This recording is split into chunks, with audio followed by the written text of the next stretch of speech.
Good afternoon. Today we are going to talk about present continuous. El día de hoy vamos a estar hablando acerca del tema del presente continuo. Los temas que vamos a tratar en esta clase son los siguientes.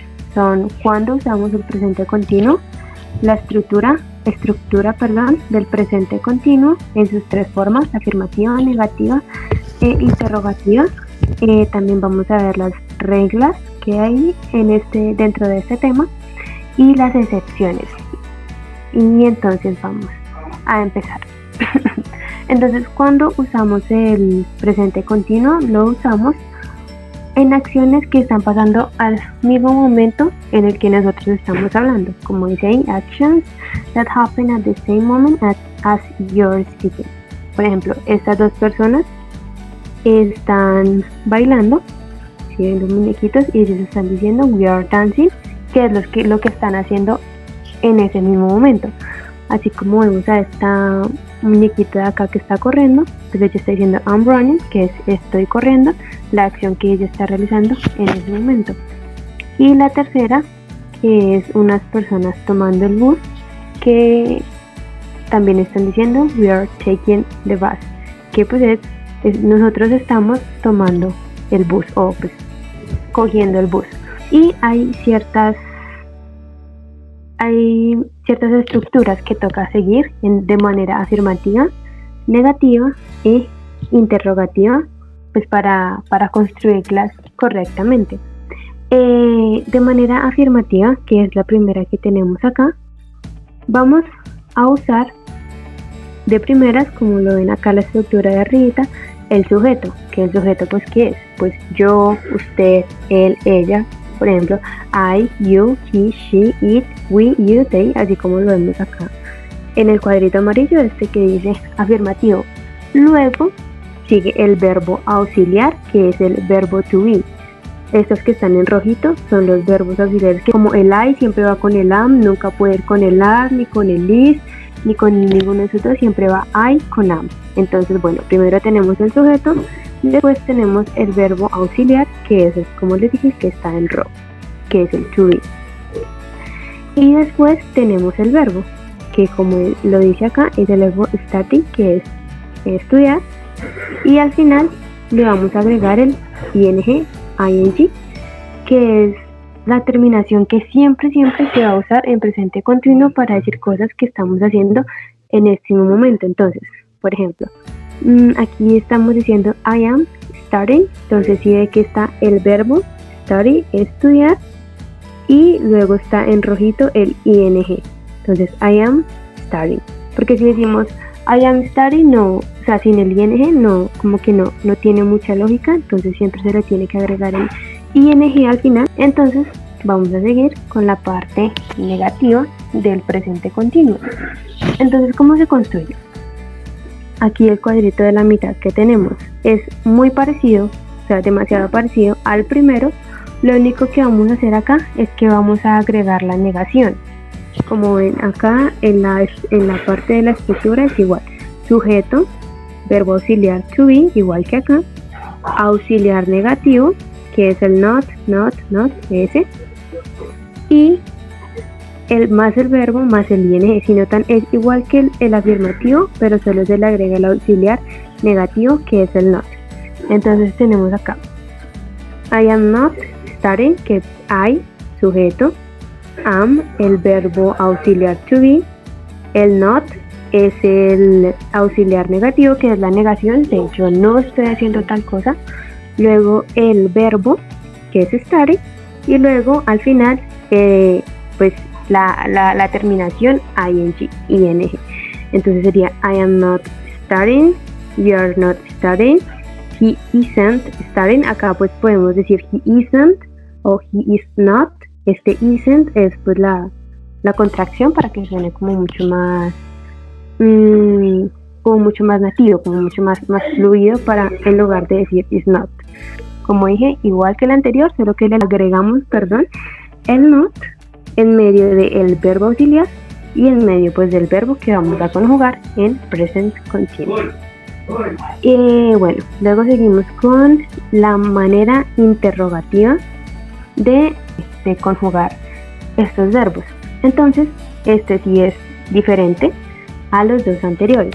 ¿Por qué? Porque aquí empezamos con el verbo auxiliar, que en esta lo tenemos de segunda, el to be, aquí lo vamos a poner de primeras. Y luego vamos a poner el I, que es el sujeto, o el you, o el he, bueno, o el sujeto que pues queramos usar de acuerdo a lo que necesitemos, lo vamos a poner. O sea, vamos a invertir. Si ven que acá dice I am, acá vamos a poner al revés. Am I, y luego el verbo. Y luego el ing al final, y pues siempre el signo de pregunta, el question mark. Entonces, vamos a invertir esto, el am, con el I, así como está acá, I am, al revés, am I. Luego acá dice, si vemos en la segunda que dice negative, que dice you are, aquí vamos a ponerlo al revés. Are you studying? Luego, is he studying? Is she studying? Is it studying? Are we studying? Are you studying? Are they studying? Entonces, va a ser diferente solamente por el hecho de que vamos a invertir como normalmente nosotros decimos en español, como estoy yo estudiando. Sí suena algo extraño porque pues nosotros en español no solemos decir como estoy yo estudiando, sino yo estoy estudiando. O sea, para preguntar, para afirmar, para negar usamos la misma estructura, pero pues en inglés es diferente y se invierte. Ahora vamos a ver las reglas que tenemos que tener en cuenta al momento de conjugar los verbos para pues usarlos en presente continuo.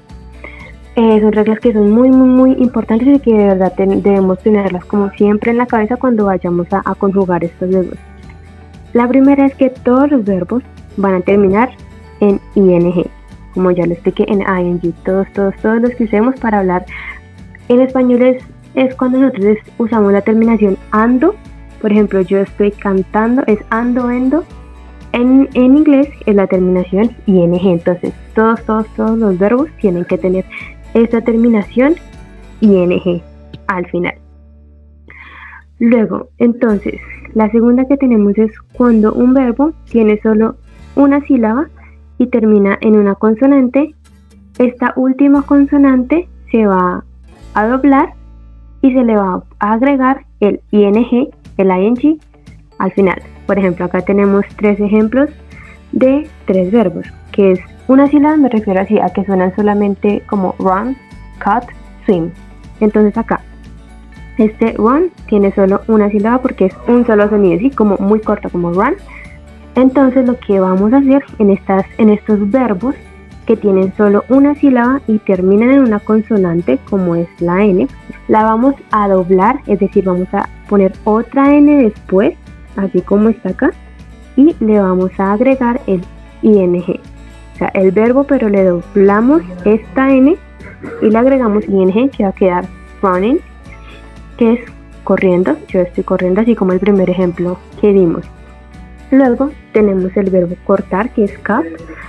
Igual, como suena, como tiene una sola sílaba porque es de un solo sonido, entonces vamos a doblar esta T, como vemos acá, y pues entonces va a sonar cutting con el ing al final.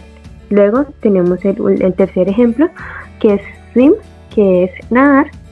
Le vamos a agregar también, como termina en consonante, vamos a doblar esta consonante, doble M, como se ve acá, y le vamos a agregar la ing al final.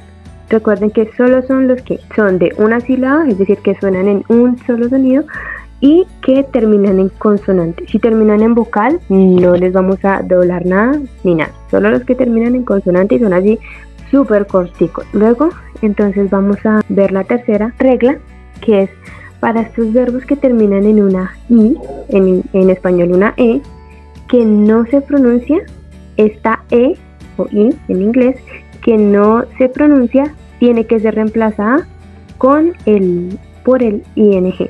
Es decir, tenemos acá 3 ejemplos de verbos. El primero es date, que es salir, ¿sí? Salir, pero en plan no de amigos, sino más en plan de pareja. Es es este date que está acá. Entonces, si vemos que esta última E no decimos datey, sino que solo decimos date, por ende esta E no la mencionamos. Entonces, ¿qué vamos a hacer? Vamos a suprimir esta E, esta última E que está acá, y le vamos a agregar el ing, la terminación ing, ing. Entonces es muy fácil, solo tenemos que quitar la E para los verbos que esta E no suena, está ahí por gramática, pero no suena. Le vamos a quitar esta E y vamos a poner la ing al final. Luego tenemos el verbo take, que es tomar, pero no de beber, sino tomar, sí, como de agarrar, de coger las cosas. Entonces en ese también vemos que esta I no suena, porque no decimos como take o takey o algo por el estilo. Nosotros pronunciamos take. Entonces, ¿qué vamos a hacer? Igual que la anterior, vamos a quitar esta última E y entonces vamos a quitar esta E de acá y vamos a agregar el ing o el ing al final de la oración. ¿Por qué?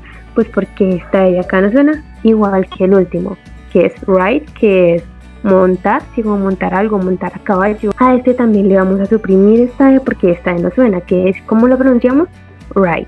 Entonces, por ende, esta última E de acá, o I en inglés, no suena, entonces la vamos a quitar de ahí completamente y vamos a agregar la terminación ing o ing al final del verbo. Y la última regla que tenemos es que cuando un verbo termina en ie, estas letras deben ser reemplazadas con una i, que es o y en inglés, y luego se va a agregar una ing. El primer ejemplo que tenemos aquí es lie. ¿Termina en qué? En ie, así como lo menciona acá la regla. Entonces, ¿qué vamos a hacer? Vamos a quitar esta ie de acá, esta ie, y la vamos a cambiar. ¿Por qué? Por una y o una y, perdón. Esta i y esta e se transforma en una y, y después, normal, le vamos a agregar el ing al final o ing, que entonces el verbo quedaría lying, como él está mintiendo, he's lying. Esto es. Luego tenemos el verbo die, que pues es igual, termina en ie. Esta ie se transforma en una y, o sea, una sola consonante va a tomar el lugar de estas dos y después agregamos ing, dying. Luego tenemos la última, que es tie, que es atar. Entonces, igual que las otras dos anteriores, vamos a cambiar esta i y esta e por la y, por la y, y agregamos ing al final, pues del verbo. Entonces quedaría time, entonces quedaría lying, que es mentir, entonces sería mintiendo, dying, que es morir, sería muriendo, y tie, que es atar, quedaría time, que sería atando. Entonces listo, entonces vamos con el siguiente, que es las excepciones que hay dentro del present continuous, que son las siguientes. Hay algunos verbos, que es una lista que nosotros les vamos a enviar, que no se les puede agregar ing, porque así podamos seguir la estructura y podamos agregarle ing o podamos cambiarle el ie, va a estar mal dicho y no se pueden conjugar nunca en ing. Algunos de ellos son llamados los stative verbs, que son estados emocionales o mentales, como algunos, estos que están acá son solo ejemplos. En realidad la lista es más larga y, como pues les dije, se la vamos a compartir.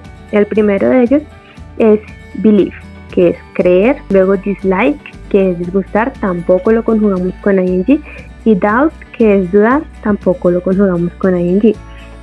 También sensaciones como appear, que es aparecer, hear, oír, o see, que es ver, tampoco. Luego verbos también de comunicación como agree, que es estar de acuerdo, astonish, que es asombrar, tampoco, y deny, que es negar, tampoco. Y otros estados como el cero estar, tampoco se conjugan con ing.